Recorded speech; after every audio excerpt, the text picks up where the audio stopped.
Hello students. Today we will study about computer system. Today I Bhanupriya will teach you class 11th computer science information practices. आज मैं आपको information practices जो 11th class का है वो मैं chapter wise पढ़ाऊँगी.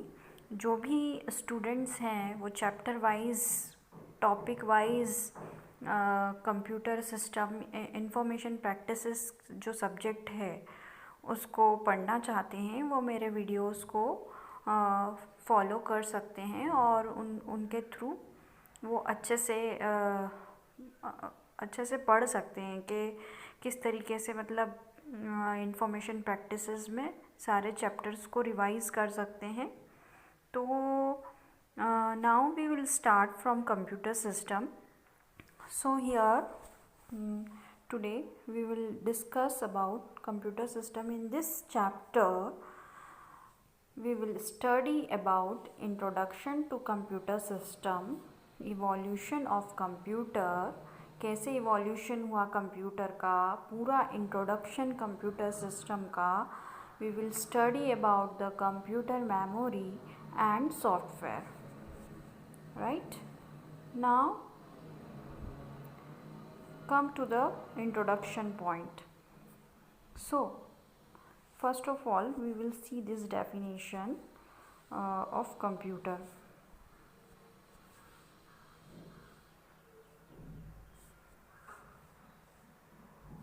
A computer मैं यहाँ पे मार्क करती जाऊँगी जो मैं पढ़ा रही हूँ उसे आप देखते भी रहिए साथ के साथ. तो introduction to computer system. A computer is an electronic device that can be program to accept data input, process it and generate result output.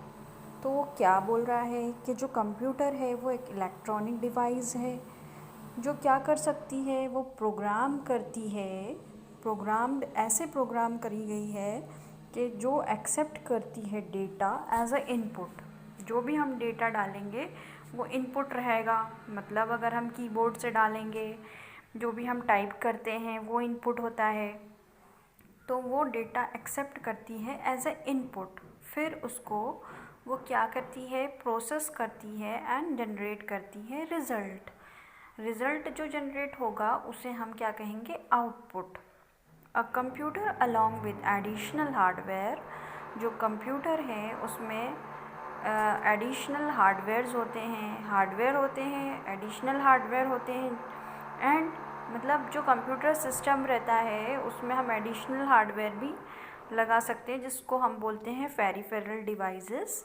And software होते हैं इसमें एंड सॉफ्टवेयर. और ये जब दोनों मिलते हैं इसमें hardware and software is called computer system.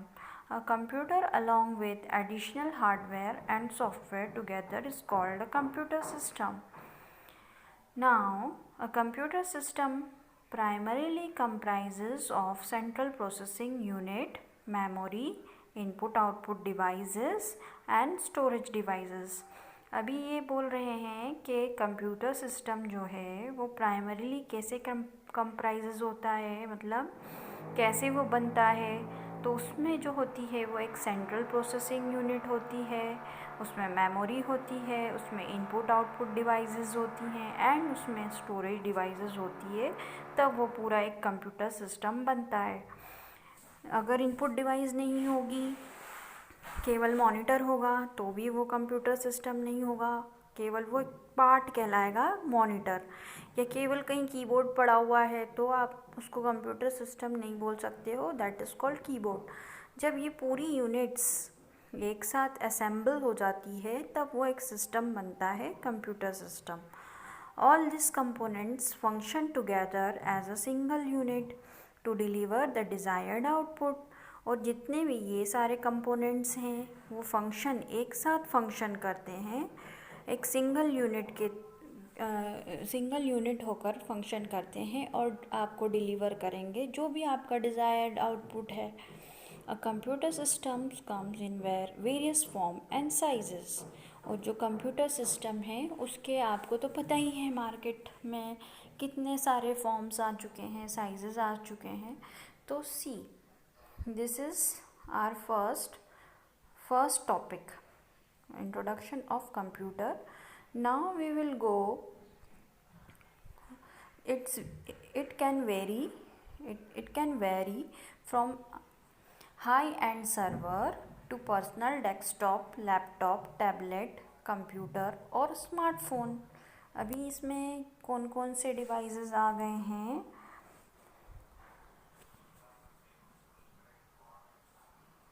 सी,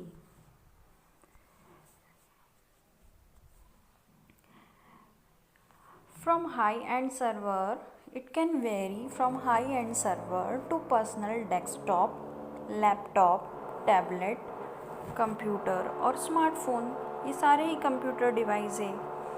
अब we will see the block diagram of computer system.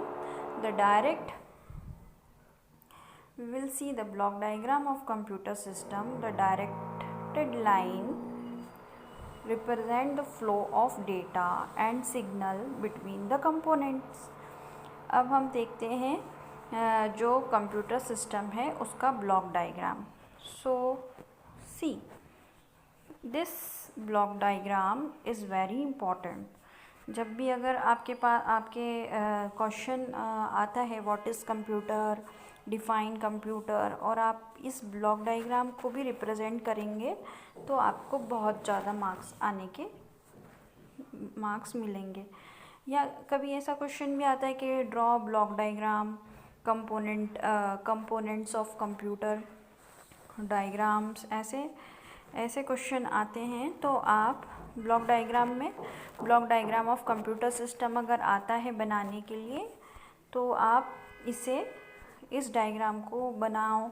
और डेफिनेशन लिखने के लिए आती है तो उसमें भी ये आप डायग्राम बना सकते हैं डेफिनेशन के साथ. डेफिनेशन तो लिखनी ही है बट आपको ये डायग्राम भी उसके साथ बनाना है. तब इस डायग्राम में ये क्या बता रहा है, यहाँ से इनपुट डिवाइसेस जो है वो डेटा इनपुट करती है.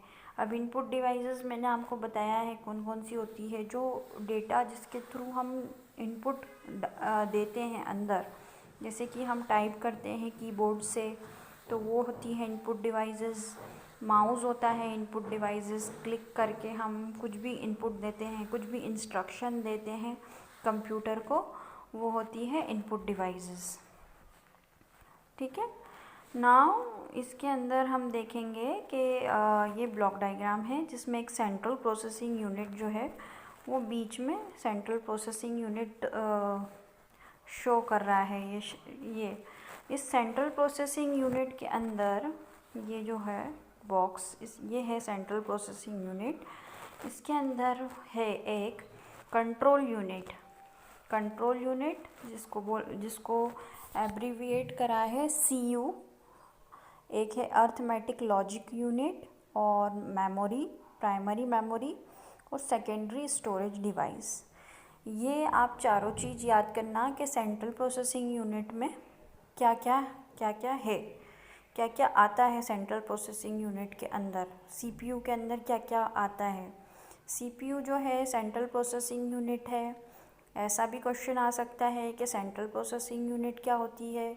तो आपको सेंट्रल प्रोसेसिंग यूनिट जो है is combination of arithmetic logic unit, control unit, primary memory, secondary storage device. इस तरीके से आपको उसका आंसर देना है. जब आप ये ब्लॉक डायग्राम बनाना सीख जाओगे तो आप ऑटोमेटिकली सेंट्रल प्रोसेसिंग यूनिट क्या है आप खुद ही बता सकते हैं कि central processing unit is a combination of arithmetic logic unit, control unit and memory, primary memory and secondary storage devices. अभी इसमें हम आगे पढ़ेंगे कि कंट्रोल यूनिट क्या होता है, प्राइमरी मेमोरी क्या होती है, अर्थमेटिक लॉजिक यूनिट क्या होती है, सेकेंडरी स्टोरेज डिवाइसेस क्या होती है. बट अभी इस डायग्राम को आप माइंड में फिक्स कर लीजिए. Then we will study about the output devices. ये इनपुट जाने के बाद वो सेंट्रल प्रोसेसिंग यूनिट में जाता है और प्रोसेस होता है, और प्रोसेस होने के बाद वो आउटपुट डिवाइस के थ्रू रिज़ल्ट आपको शो करेगा। तो आउटपुट डिवाइसेस कौन कौन सी होती है? अगर आउटपुट डिवाइसेस नहीं होगी तो आपका जो इंस्ट्रक्शन दी गई हुई है वो आपको शो कैसे होगी? जब तक अगर आपने कुछ भी प्रिंटर से प्रिंट कमांड अपनी इनपुट करी है, वो प्रोसेस भी हो गई, लेकिन आउटपुट डिवाइस नहीं है, प्रिंटर नहीं है, तो it is impossible to output आना इम्पॉसिबल नहीं है। तो जिस तरीके का आपका इनपुट है, आपने जिस तरीके का इनपुट दिया है, उसके लिए एक एप्रोप्रिएट आउटपुट डिवाइस होना ज़रूरी है। जैसे आपने इनपुट तो करा है, अगर म्यूज़िक प्ले करनी है तो इनपुट तो आपने कर दिया म्यूज़िक प्ले बटन से, लेकिन वो प्रोसेस भी करेगा, लेकिन प्रोसेस करने के लिए आउटपुट कहाँ से आना चाहिए? म्यूज़िक प्लेयर से। अब अगर आपके पास म्यूज़िक प्लेयर नहीं है तो आप आउटपुट आपको मिलेगा ही नहीं। तो this is the block diagram of computer system. ठीक है, so now move to the next topic. ठीक है, अभी मैंने आपको बताया कि सेंट्रल प्रोसेसिंग यूनिट जो है उसके बारे में मैं आपको डिटेल में बताऊंगी, बट अभी इस पूरा मेन जो टॉपिक है आपका first introduction to computer system, इसको आप अच्छे से पढ़ लीजिए। Then we will come to 1.11 central processing unit, input devices, output devices. ये तीनों चीज़ों के बारे में मैं एक साथ बताऊंगी। So thank you. अगर मेरा वीडियो आपको अच्छा लगा हो और जो भी मैंने इन्फॉर्मेशन आपको दी है वो आपको समझ में आई हो, तो आप मेरे चैनल को सब्सक्राइब करिए और लाइक करिए और मेरा नेक्स्ट वीडियो देखिए। बाय।